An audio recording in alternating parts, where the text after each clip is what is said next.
Hi, Dad. Good afternoon. Hi, Welcome Pop. back to another episode of Honest About Life with Dave and Andy. Thank you for joining us.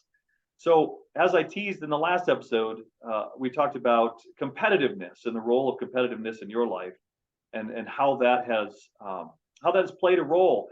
And as one of your children, when you were also very young, you were very young when you had myself and Allison, my sister.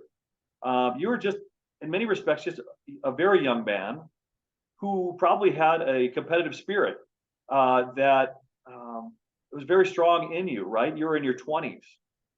And so, what I remember about growing up is bowling and softball and downhill skiing and basketball. How did that, define who you are, and why did that matter? That's a very good point. I think um, many of us do have that competitiveness in us. And I think it was inbred in me because of my parents. My dad was very competitive, not only in sports. He wasn't really a sports kind of guy. He loved to watch sports. He loved to watch baseball and football, but he didn't participate. He just didn't have the body structure to participate in a lot of those things. And he wasn't very athletic, but he was very competitive in his life, I believe. And I think that kind of brushed off on me.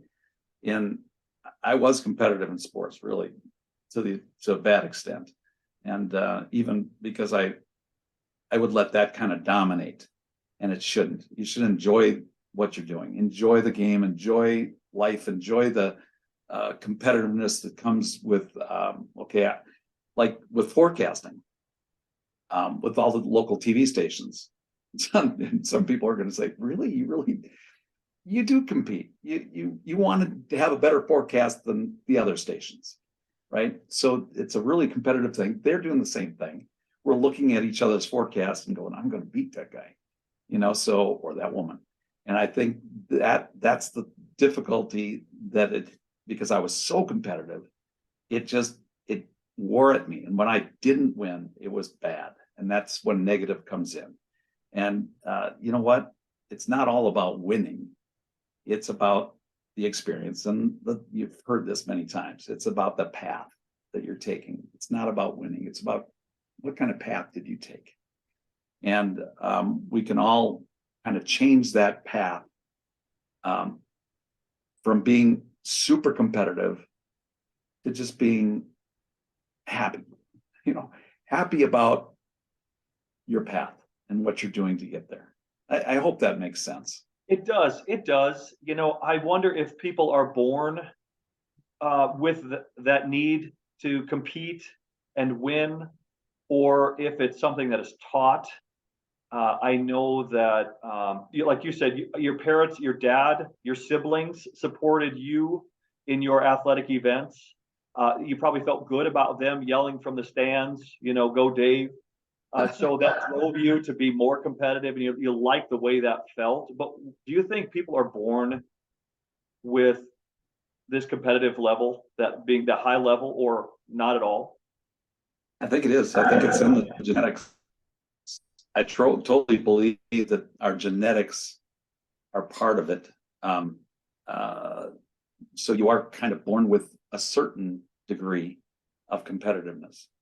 I think humans, in order to survive, we have to be a little competitive. We have to compete with the germs that are out there, all the bugs, all the bad things that we encounter in our day-to-day life. We're competing. And so it's a matter of the degree of competitiveness that you have, whether or not you want to reach that regardless of anything, push everything else aside. I'm going to get there. That's bad. I totally believe that we should all kind of continue to work together, not compete with each other. If we work together, we're going to make it. If we compete, it's just not, we're not going to get to that end zone. Yeah.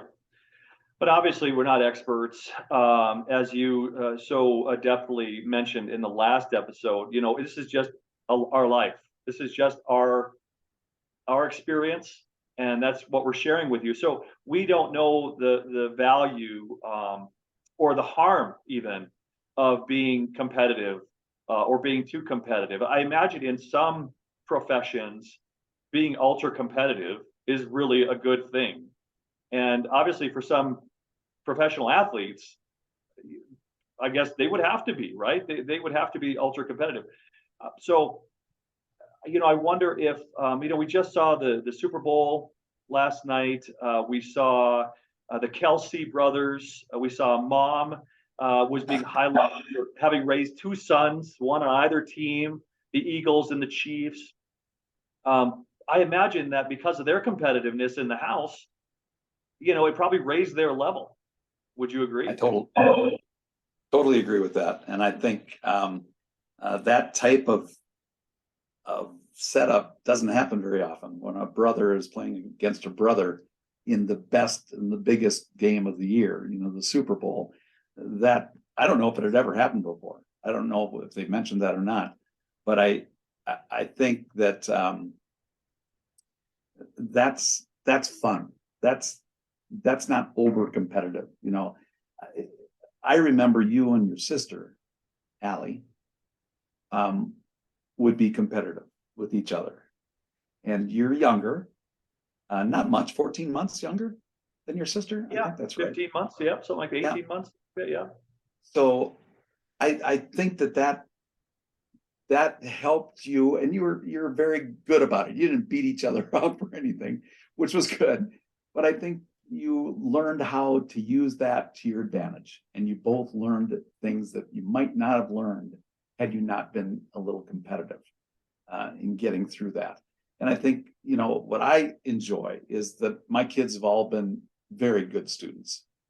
And I enjoy that competing with brothers and sisters to get a better grade. I'm going to get an A on that. And I like that competition. That's something that can further you, and it's really not going to hurt anybody. It just goes a long way in getting, to that happy point. It does, yeah. So some of the types of competition, like you said, are probably healthier than others. But again, if you're, that young, to your point, I got to believe it's what we're born with. Because if you're so young that you don't get a chance to really learn that from your surroundings, that tells me that we're born with it. So, yeah, So, question for you, just as we sort of end this episode, baseball in particular. I know you played a lot of softball, but I sit back as a fan of baseball, and I'm watching them throw 100, at least 95, 100-mile-an-hour fastballs. Are these guys just swinging the bat and hope they connect, or is there really, honestly? What are your thoughts on that? What do you? That's a very good point, because it's a round ball with a round bat, and you got to hit it when it's going over 100 miles an hour. That's very difficult. You think they're just swinging, but these guys can actually see the ball. They can tell where the stitches are, and they're not just swinging. They practice. They practice and practice and practice so that they know that hand-eye relationship, where that ball's going to be, and that's where they swing. And it's pretty. I think it's fascinating. I think it's one of the most difficult sports there is to try to hit a round ball with a round bat, and when it's going that fast, it's pretty amazing. It is pretty amazing. So it sounds to me like it has something to do with eyesight. Like the I better think you. huge. If like a lot of the players have great eyes, but a lot of them are wearing contacts now. You don't see very many glasses out there, but players are wearing contacts.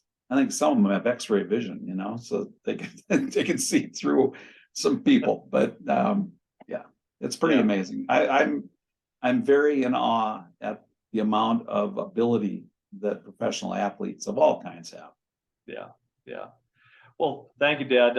I agree. It is, we talk about level of competitiveness, the type of competition, whether or not you're born with it or you learn it along the way, the values of it, how maybe it wouldn't be so valuable in some situations, because like you said, you might overreact if you're too competitive. Go ahead. If we have a second here, I just want to get what you're feeling about being as competitive as you were. I want to hear a little bit from you. Do we have enough time here? Oh, yeah, less than a minute. So gosh, that's a great question. I think there's some value in that. I think it could also sort of raise your blood pressure. What's interesting is Carrie and I are raising a single child, an only child, and she is ultra competitive. She's at the top of her game, rowing in a nationally ranked at a nationally ranked university, and she's an only child, and so she's competing really with her friends then, and she's decided that's important to her. So she didn't have a sibling pushing her.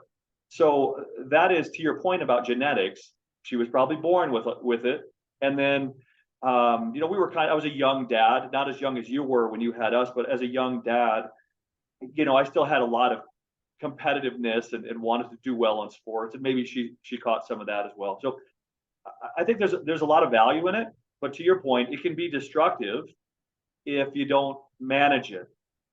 Right. The ultra competitive. So I definitely see there's value in it, and it's absolutely necessary in a lot of cases, but in other cases, maybe not so much. So, well, Good point. thank you for the chance to share my thoughts on that.